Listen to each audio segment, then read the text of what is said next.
Hello everyone, how are you doing? This is MD Tech here with another quick tutorial. In today's tutorial, I'm going to show you guys how to lock down a Google Doc so it cannot be edited by anyone else. So this should hopefully be a pretty straightforward process here, guys. And without further ado, let's go ahead and jump right into it. So all you have to do is select the share button up in the top right, and then we're going to go ahead and modify our general access here. So if you want to just click the drop down here, so versus anyone with the link, click the drop down and select restricted. And versus anyone else that has access to this Google Doc, you can also remove them here by just clicking on their name and then remove them. And then you would select done to save the change. And that's all you have to do.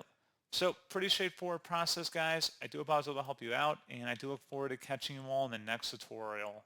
Goodbye.